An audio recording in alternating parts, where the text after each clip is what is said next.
Bonsoir à toutes, bonsoir à tous et bienvenue dans Silence Plateau, notre émission hebdomadaire qui parle de cinéma. 5 ans après MeToo, les femmes ont pris un nouveau statut dans l'industrie du cinéma et de l'audiovisuel et c'est pour le mieux. Par exemple, en 2021, la majorité des premiers films ont été réalisés par des femmes. Cependant, il subsiste toujours des problèmes car niveau budget, ils sont toujours bien moindres que pour des réalisations masculines. Vous l'aurez compris, aujourd'hui, on parle de la place des femmes dans l'industrie du cinéma et de l'audiovisuel. Pour ce faire, j'accueille sur notre premier plateau 3 invités. Bonjour Caroline Huguin, Bonjour. vous êtes administratrice à la plateforme et vous nous direz comment on tente d'identifier et de régler ces problématiques en région.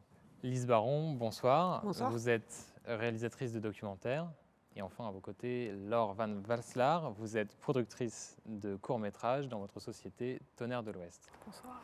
Mais avant d'entrer plus avant dans le débat, je vous propose une rencontre, celle de Morgane Delmotte. Elle est chef machinot, un métier souvent masculin. Elle va justement nous en parler. C'est un reportage que Pablo Cerda, Lisa Potiron et Antoine Gonzalez ont tourné au doc du film.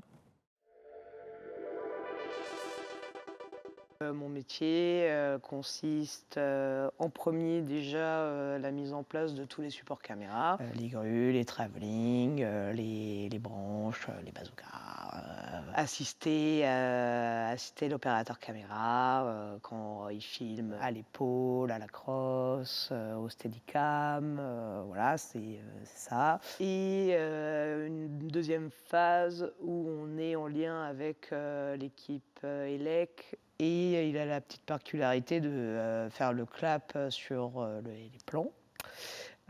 Donc identifier la prise, ce qui sert autant à l'image, au son et au montage. Donc c'est un petit outil qui fait 3 choses en même temps. Magnifique. J'ai jamais eu de réflexion sexiste parce que je suis une femme. Peut-être des fois des «Oh, t'as besoin d'aide?» Bon, on va dire que c'est un peu plus, j'ai envie de dire, de la galanterie que du sexisme. Mais, mais la plupart du temps, montrer juste de quoi on est fait, puis tout passe bien. S'il y a des évolutions de parité, j'ai envie de dire oui, un petit peu plus. Les femmes, enfin en tout cas, sont un peu plus à des postes qui demandent de l'endurance. Il y a des chefs électro, il y a des chefs opératrices, il y a des steadicameuses. C'est plus forcément à la place des femmes à la production.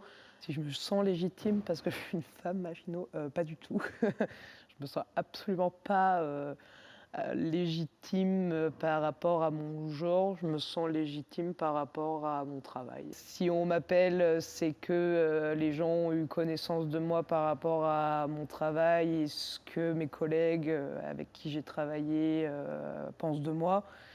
Donc s'ils font confiance en mon travail et qu'ils donnent mon contact, la prod va avoir confiance derrière, que je sois un homme ou une femme, quoi. C'est mon travail qui compte. Enfin, c'est le travail qui compte. Il y a plein de femmes maintenant qui prennent des métiers qui demandent de l'endurance et il faut y aller. Et c'est par la qualité du travail qu'on reconnaît une personne, que ça soit son genre ou pas. Caroline, le cas de Morgane, est-ce qu'il est fréquent ou est-ce que c'est une exception dans notre région ? Non, je dirais pas qu'il est fréquent. Après, je trouve ça aussi chouette et rassurant de pouvoir entendre ce genre de témoignages, mais c'est pas vraiment ce que les chiffres nous montrent. Nous, en région, on a quand même une grosse disparité hommes-femmes sur les métiers dans l'audiovisuel. Il y a 75% d'hommes pour seulement 25% de femmes. Ce qui est assez inexplicable parce qu'à la sortie des écoles de cinéma, des écoles techniques, il y a autant de femmes que d'hommes, voire même une légère surreprésentation des femmes. Et au fur et à mesure de leur progression dans leur carrière professionnelle, elles s'effacent petit à petit et finissent par se retrouver plus qu'à 25% au bout de quelques années. Donc non, c'est pas vraiment représentatif. Et il y a aussi une grande disparité selon les corps de métier. C'est-à-dire qu'il y a des métiers qui sont quand même, pour le moment, toujours essentiellement féminins ou masculins. Les femmes vont plus se retrouver du côté de la production, du côté de l'administration, du côté des métiers qui sont costumières, décoratrices, maquilleuses, etc. Et les hommes seront beaucoup plus sur les métiers techniques, au son, à l'image, etc. Vous avez parlé des élèves dans les écoles, on en reparlera en fin d'émission. Vous travaillez à la plateforme. Est-ce que vous pouvez nous rappeler brièvement ce que c'est et ce qu'on y fait? Oui, donc la plateforme, c'est le pôle cinéma audiovisuel des Pays de la Loire. Donc c'est une association de professionnels qui a pour mission de fédérer les professionnels de l'audiovisuel de la région. Donc on est vraiment centré sur ce territoire-là et de valoriser les œuvres qui sont écrites, produites ou réalisées en région.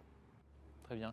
Il me semble qu'il y a eu déjà des travaux sur la parité au sein de la plateforme qui ont été réalisés. Est-ce que vous pouvez nous faire un état des lieux et nous parler de ces dispositifs qui ont été mis en place? Pour le coup, la représentation à la plateforme, elle est différente de la représentation du métier parce qu'on a à peu près 50% de femmes dans nos adhérentes et 50% d'hommes. Et justement, je pense aussi que c'est aussi quelque chose de commun dans l'investissement associatif des femmes qui ont plus tendance à donner de leur temps bénévole pour des actions collectives. Et donc, je pense que c'est notamment grâce à ça qu'il y a pu y avoir une dynamique à la plateforme, que nos professionnels ont pu nous faire remonter les inégalités qu'elles pouvaient vivre dans leur carrière, au quotidien, etc. Et qu'on s'est dit que ça valait le coup de pouvoir mener vraiment une étude là-dessus, de faire un état des lieux de où on en était, de pouvoir, nous déjà, améliorer nos pratiques au sein même de notre structure, et ensuite de pouvoir les mettre en avant pour l'extérieur. Quelles inégalités Les inégalités, elles sont à plusieurs niveaux, comme je vous disais, des inégalités sur l'accès au travail en sortant des écoles, des inégalités de salaire. Les inégalités salariales sont aussi très présentes, comme dans tous les autres corps de métier, mais dans l'audiovisuel, c'est aussi le cas. Comme on parlait tout à l'heure du budget des films, les femmes sont quand même cantonnées aux films à petit budget. Dès lors qu'ils sont plus importants, ils sont donnés à des réalisateurs hommes. On peut quand même se demander pourquoi. Et ensuite, il y a tout ce qui est le pan aussi des violences sexistes et sexuelles qui sont tout aussi importants dans notre milieu que dans le reste de la société. Merci beaucoup, Caroline. Lise, vous avez réalisé récemment un documentaire sur Marguerite Duras. Marguerite Duras, l'écriture et la vie, d'ailleurs. Vous avez reçu l'étoile de la SCAM pour ça, bravo. Est-ce que vous, votre statut de femme dans votre parcours professionnel, il a eu son importance? Alors moi, j'ai commencé dans la production et tant que j'étais dans la production, j'étais à des places assez féminines, c'est-à-dire directrice de production avec, travaillant avec un producteur. Donc le producteur qui fait beaucoup de rendez-vous à l'extérieur et moi qui reste dans les bureaux, et qui travaille peu au contact des diffuseurs, etc. Après, pour ce qui est de mon travail de réalisation, moi je suis dans un créneau qui est assez peu féminin, à savoir le film d'histoire notamment et de culture. Alors le film de culture, ça peut être en télé, je pense que c'est quelque chose sur lequel il y a pas mal de femmes et même plus de femmes. En documentaire d'histoire, c'est plus compliqué. En télévision, les genres sont genrés, c'est-à-dire que les sciences et l'histoire vont aux hommes, la culture et la société vont plutôt aux femmes. Et je ne dirais pas que ça Ça a tendance à changer, ça Ça évolue petit à petit. Mais on voit alors là ces dernières années, il y a plus de femmes qui ont eu accès à la possibilité de réaliser des films d'histoire pour la télévision. Par contre, là, on voit que le nouveau plafond de verre, c'est la question du prime, en fait. Et du coup, le prime en histoire reste quelque chose d'essentiellement masculin. Ou alors des co-réalisations femmes-hommes, mais en fait, il y a très peu de femmes qui réalisent des primes. La grande majorité des primes sont réalisées par des hommes, par exemple. Donc, on voit bien que, en fait, ça avance petit à petit, mais il y a toujours un cran de plus, en fait, à passer à chaque fois. Très bien. Et Laure, même question. Femme à la production, quelles importances, quels enjeux? Alors moi personnellement en tant que femme, j'ai jamais eu d'obstacle parce que j'étais une femme. En tout cas, c'est le sentiment que j'ai eu déjà parce que j'ai commencé à faire mes premiers pas pour le coup avec une femme et pas un homme en tant que productrice. Donc je ne me suis jamais posé la question de savoir si ça pouvait être un frein. Après, on peut avoir en tant que productrice et même en tant que directrice de production, parce que je travaille aussi en tant que directrice de production à côté, ce qui peut être compliqué, c'est pour des aspects type maternité aussi. On en parle peu, mais le statut d'intermittente, il est très compliqué quand on a des enfants. Et même le métier de productrice, il est hyper chronophage, il n'a pas d'horaire, il n'y a pas de week-end, ça n'existe pas. Donc ça aussi, on attend d'une femme qu'elle soit mère. Et donc il y a tout cet aspect-là aussi qui peut être très compliqué. Mais au-delà de ça, je dirais que les enjeux en étant productrice, c'est aussi pour moi, on a plusieurs responsabilités. On a des responsabilités à la fois dans les auteurs qu'on va aller chercher, peut-être d'aller plus chercher les autrices qui vont avoir moins confiance en elles, et c'est peut-être un peu aussi ce qui explique à la sortie des écoles cette espèce de fin de scission. C'est aussi dans les choix des sujets qu'elles vont porter, c'est-à-dire d'avoir des sujets qui représentent des femmes, qui représentent des personnages forts, qui représentent des femmes qui mènent leur destin, enfin en tout cas voilà. Même au niveau de la composition des équipes de Au tournage. niveau de la composition des équipes de tournage aussi, et c'est une vraie volonté de notre part, et là encore on l'a fait pour le dernier tournage que j'ai dirigé, mais la problématique qu'on a, c'est aussi de trouver ces techniciennes. On a cette volonté, maintenant il faut aussi qu'elles soient là, parce qu'évidemment il faut qu'il y ait des compétences égales, on ne le fera pas au détriment du film. Donc voilà, il y a ça aussi, et je pense aussi d'exemplarité aussi pour les formations. C'est important d'avoir des modèles de femmes productrices qui portent des projets, qui ont accès aux diffuseurs. Je pense aussi que les femmes doivent être présentes à tous les niveaux de la chaîne de production d'un film, notamment, et dans des postes décisionnaires, et notamment aussi sur les festivals. Enfin, voilà, ça servira à tout le monde que les femmes soient partout, en tout cas à tous les niveaux de production d'un film. Oui, parce qu'on le voit en fait en région, ça s'équilibre assez au niveau du court-métrage et du documentaire. Enfin, pas forcément dans toutes les branches du documentaire malheureusement, mais on voit une très nette rupture quand on arrive sur du long-métrage. Est-ce que vous pouvez nous en parler ? Je pense que c'est ce qui est résumé toujours par la question des budgets en réalité. On ne peut pas vraiment identifier un mécanisme clair, si ce n'est le mécanisme de sexisme global de la société qui met plutôt en avant des hommes sur des postes dits à responsabilité avec un lourd budget à gérer, etc. Et donc c'est là que la disparité intervient. Ouais. Et au niveau national, au CNC, est-ce qu'il y a des mesures par rapport à ça ? Oui, tout à fait. En fait, donc le CNC déjà a un rôle important d'observatoire, c'est-à-dire qu'il publie tous les ans des rapports justement qui quantifient et qui chiffrent toutes ces disparités, ces inégalités. Donc ça, c'est très important de pouvoir les chiffrer déjà pour voir s'il y a une progression et pour arriver à créer des politiques publiques aussi pour lutter contre ça. Et pour rebondir sur ce que tu disais, il y a aussi un collectif que je voudrais citer, c'est le collectif 50-50, qui aussi œuvre justement pour la parité dans le milieu de l'audiovisuel et qui, entre autres, répertorie tout un répertoire de femmes techniciennes ou professionnelles du cinéma et de l'audiovisuel qu'on peut aller consulter quand on cherche justement des femmes sur certains postes. Et ensuite, le CNC, il peut mettre en œuvre plusieurs mesures pour la parité, et il y en a une, moi qui me paraît aussi essentielle, notamment dans la lutte contre les violences sexuelles et sexistes, c'est qu'il y a une obligation pour les films soutenus par le CNC, pour les gérants de structures, donc les gérants de sociétés de production qui sont donc employeurs des professionnels qui agissent sur le tournage, de suivre une formation qui est dispensée par la VFT, l'Association contre les violences faites aux femmes au travail, pour prévenir les violences sexistes et sexuelles, et que les employeurs sachent les identifier et réagir en cas de problème sur un tournage. Donc ça, c'est assez essentiel, c'est une mesure qui est plutôt récente et qui, je pense, portera ses fruits, je l'espère. Très bien, c'est tout ce qu'on espère. Merci beaucoup à vous trois d'être venus sur ce plateau. En tout cas, du court au long métrage, il y en a une dont on pense qu'elle va y arriver et on l'espère. C'est Ingrid Chikawi avec son dernier film 3 grains de gros sel qui a reçu énormément de récompenses. On regarde tout de suite la présentation de son film et sa bande-annonce. Bonjour, je suis Ingrid Chikawi de Nantes. Je suis la réalisatrice de 3 grains de gros sel qui est en compétition à Clermont-Ferrand en 2022. 3 grains de gros sel, c'est l'histoire d'une journée particulière dans la vie de 2 enfants, Elsa et Judith, qui ont 5 et 8 ans.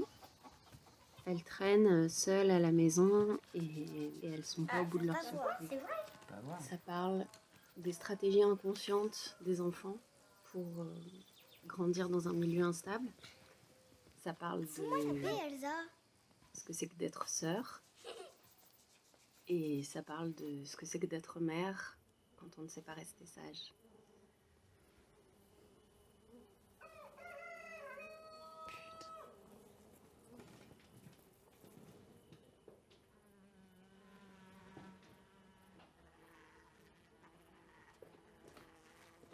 Bienvenue sur notre deuxième plateau. On accueille Denis Xorgnotti Bonjour. et Alexis Thébaudeau. Bonsoir à vous deux. Denis, avant de commencer, vous allez nous dresser un portrait, c'est ça, des réalisatrices qu'on réintègre dans l'histoire du cinéma ? Oui, tout à fait. C'est un mouvement qui est plus général d'ailleurs. On réintègre des femmes comme des figures importantes, des jalons dans l'histoire politique, l'histoire des techniques, l'histoire de l'art en général. On peut penser par exemple dans les années 90 à Artemisia Gentileschi. Agnès Merlet, une femme, a fait un film sur elle et donc a permis de la mettre en lumière. Dans l'histoire du cinéma, oui, on commence à... Depuis 20 ans, on connaît maintenant le nom d'Alice Guy, qui était totalement oublié. C'est très récent. Ouais. Voilà, précurseur, le terme est masculin, mais en l'occurrence, il peut être féminin avec elle, du cinéma, même avant Méliès pour le cinéma de fiction, avec La Fée aux choux. On peut penser aussi à Jacqueline Audry, qui était complètement oubliée et que les milieux féministes, LGBTQ+, ont remis aussi en avant via son film Olivia, qui en 1951 parlait déjà d'homosexualité féminine, donc un film extrêmement moderne pour l'époque. Et ça a permis justement, dans un paysage français où on voyait un peu Agnès Varda, un peu comme la seule réalisatrice des années 50, 60 et presque 70, de se dire qu'il y en avait beaucoup d'autres. On peut citer Nelly Kaplan, on peut citer évidemment Marguerite Duras, qui n'a pas fait qu'India Song et beaucoup de films derrière. On peut citer aussi Yannick Bellon, qui est morte l'année dernière à 95 ans, et qui, déjà dans les années 70, pouvait faire des films qui s'adressaient aux femmes, une sorte de female gaze, le terme est à la mode, et qui pouvait justement parler dans son film L'amour violet de la difficulté d'une femme d'être considérée comme une victime et avoir une parole écoutée et des institutions. Voilà. C'est déjà, à l'époque, il y avait déjà des femmes qui étaient extrêmement présentes, réalisatrices. Merci beaucoup, Denis, pour ces éclairages, comme d'habitude, toujours très complets. Alexis, vous êtes conférencier et enseignant à l'IMAT en histoire du cinéma. Oui. Et on va voir, d'ailleurs, on a interviewé quelques-uns de vos élèves qui s'emparent de ces questions. Un reportage de Sacha Foucault, Nathan Viard et Romane Leroy.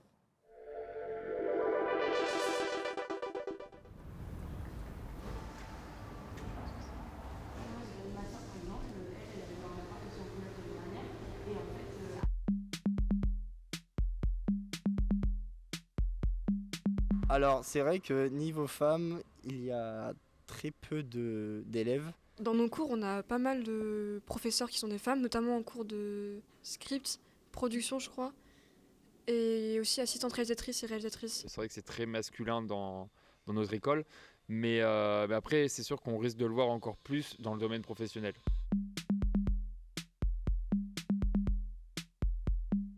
En vrai, un peu, oui, parce que surtout dans les cours de production, où ils nous disent que le milieu c'est très dur, c'est une triste réalité qui est que les femmes sont moins mises en avant que les hommes dans ce milieu, même dans le milieu du monde en général. Enfin, il n'y a pas que dans ce milieu-là. Après, je sais qu'il y a déjà des groupes qui se créent, des associations genre pour que les femmes soient plus répertoriées par exemple, quand on va chercher des informations sur ce poste-là ou ce poste-là, qu'il y ait des noms de femmes qui pop, si je peux dire, plutôt que celui des hommes directement. Je sais aussi qu'il y a certains courts-métrages ou films qui se réalisent où ce sont des femmes qui réalisent et du coup elles veulent qu'une équipe de femmes en fait. Et du coup je trouve que c'est aussi symbolique. Alexis, comment vous, dans les équipes pédagogiques, vous gérez ce sujet au niveau du recrutement ou est-ce que c'est une question qui se pose ? Au niveau du recrutement des élèves ? Oui. Eh ben, pas que je sache, pas une question de parité forcément. Après, moi, je peux surtout parler de l'enseignement lui-même en tant qu'enseignant. C'est vrai que depuis quelques années, ça fait pas si longtemps que je fais ça, mais depuis quand même quelques années, on a vraiment à cœur, moi et puis d'autres, bien sûr, d'être représentatif aussi dans notre manière de présenter les cours, c'est-à-dire pas forcément chercher à parler spécifiquement des femmes dans l'histoire du cinéma, mais à ne pas oublier en tout cas d'en parler, puis à bien surtout se rappeler qu'il y a énormément de femmes qui ont participé à des films très importants, comme le rappelait Denis, et que ce soit à des rôles très importants comme ceux de réalisatrices, mais aussi à des rôles très importants, parfois dans l'ombre hélas, mais moi je pense aussi par exemple à Madame Hitchcock, Alma Reville, qui a été extrêmement importante, qui est vraiment une co-autrice en fait de tous ces films, par exemple. Et puis après, ça se traduit aussi dans la manière de présenter l'histoire du cinéma, en étant aussi inclusif dans la manière de parler. C'est peut-être assez évident à dire, mais il ne faut pas l'oublier que lorsqu'on parle de l'histoire du cinéma, eh bien, on va parler des réalisateurs et réalisatrices, des acteurs, des actrices, des scénaristes, etc., producteurs, productrices. Et ça fait partie de la prise de conscience qu'on peut avoir pour préparer aussi les élèves les futurs professionnels, hommes ou femmes, justement à pouvoir envisager n'importe quel rôle. Oui, parce que c'est de ça qu'il s'agit, des futures générations de techniciennes et de techniciens. Parce que si la question persiste, elle ne devrait plus se poser. On écoute à nouveau les étudiants de l'IMAT et de Troyes.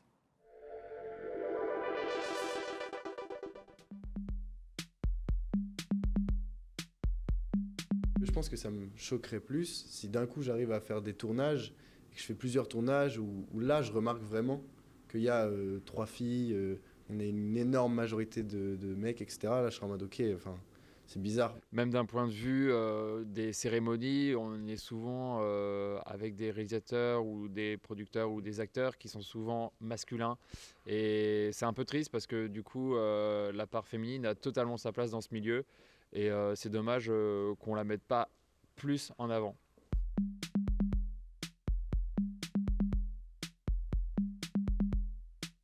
Je sais pas, dans l'imaginaire collectif, pas totalement, mais un peu, on a l'impression que c'est souvent des hommes qui sont réalisateurs, beaucoup des hommes qui sont cadreurs ou qui sont tout simplement dans le métier du cinéma. Et du coup, les femmes au cinéma, on les voit plus comme des actrices et c'est tout, quoi. Du coup, je pense qu'il faudrait aussi mettre la lumière sur les réalisatrices. Et on sait qu'il y en a qui ont du talent, donc il ne faudrait pas hésiter à mettre la lumière dessus, quoi. On a quand même une génération qui, pour nous, c'est genre logique, la parité homme-femme, etc. On est quand même vachement plus ouvert et on essaye de plus avancer. Que pour moi, dans ma tête, genre c'est vraiment, moi quand je vais arriver, genre il y aura autant de femmes que d'hommes. Parce que j'ai l'impression qu'on va bouger les choses en fait. Et qu'on n'est plus au stade où il faut encore agir. Genre, il faut prendre la décision d'agir. J'ai l'impression que les décisions elles sont en train d'être prises et que maintenant, juste faut avancer. Et que nous, on va faire en sorte que ça va juste se normaliser en fait. Alors selon vous, ces jeunes-là, est-ce qu'ils rêvent ou est-ce que c'est une réalité qu'on apercevra demain ? Alors la parité, on la voit, nous, je vois au sein de 3IS par exemple, on n'a pas besoin de mettre des quotas, il y a autant de filles que de garçons à peu près. Hein. Après, l'échelon supplémentaire, c'est effectivement que les filles se sentent légitimes pour des postes techniques. Là, je parlais tout à l'heure de réalisatrices, mais même dans l'histoire du cinéma, il y a des grandes directrices de la photo. Je pense par exemple à Caroline Champetier dans les années 80. Sans elle, les films de Doyon n'auraient pas été aussi bons. Donc là, voilà, il faut qu'elles se sentent légitimes. Dans les faits, elles le sont moins dans ces filières-là. Mais après, c'est amusant de se dire que finalement, elles réussissent très bien, car elles travaillent. Et elles ne se disent pas, voilà, j'arrive en terrain conquis, et donc elles travaillent, elles sont sérieuses, et elles vont finir par émerger, je pense, et on va de plus en plus en trouver dans des équipes techniques. C'est ce que vous remarquez aussi à l'IMAT ? Je le souhaite en tout cas à l'IMAT, encore depuis que j'y suis, depuis 4-5 ans. Il y a toujours une différence quand même en fonction des filières. Les filières sont beaucoup plus masculines, contrairement aux filières plus images. Donc probablement que ça va perdurer après dans le milieu professionnel, hein, même si je ne peux pas parler de toutes les écoles. Par contre, oui, moi je pense que c'est évident que les choses sont en train de changer, ont changé peut-être et vont continuer à changer pour le mieux. Oui, et les élèves, vous voyez, on les a vus, pour eux, c'est tout à fait normal. Hein. Donc c'est déjà un stade important, avancé, de ne pas faire de discrimination préalable, a priori, en se disant « Ah ben non, une fille, non, pas du tout. Elles sont là et elles peuvent travailler très bien. » Parce que même pour aller plus loin, on se dit que plus il y aura de réalisatrices, plus l'image de la femme à l'écran va changer. Il en va de cette question de l'influence même du cinéma sur les mentalités et les comportements. Votre point de vue là-dessus ? Oui, je suis d'accord. C'est vraiment très représentatif. C'est des gens qui sont vraiment mis en avant en fait, en fonction du succès des films, public ou critique, et puis du succès en festival ou lors des cérémonies de prix. Donc oui, c'est important déjà que les personnes qui votent pour ces cérémonies-là se rappellent qu'il y a des femmes qui font des films, à tout plein de postes, hein, bien sûr, mais aussi aux postes les plus visibles.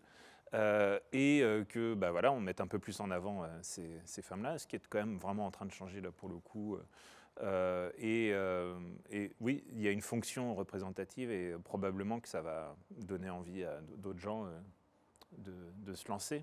Des jeunes femmes qui disent c'est bien possible visiblement d'arriver à ce but suprême. Oui, il y a cette notion d'incarnation, si je peux prolonger. y compris l'incarnation en se disant voilà, il y a des femmes réalisatrices, donc moi je peux l'être. Il y a aussi des représentations, des modèles qui sont montrés dans des films avec des histoires qui peuvent toucher des femmes en se disant bah voilà, c'est des histoires qui me parlent et j'ai envie moi-même d'écrire là-dessus, de participer à cette aventure et voilà, et à terme, en ayant de plus en plus cette parité, ce regard féminin aussi masculin, universel, ça peut effectivement, je le souhaite, c'est un objet de tout art, faire aussi bouger les mentalités. C'est vraiment tout ce qu'on souhaite. Merci à vous deux d'être venus sur le Merci. plateau. Silence Plateau, c'est fini pour ce soir. On remercie les filles du Dissident de nous laisser tourner dans leurs locaux. Également les équipes de 3IS qui nous ont permis de monter cette émission. Perrin Vaution, Denise Orgnotti, Jean-François Marquet et Christophe Malassi. Très bonne soirée et à la semaine prochaine.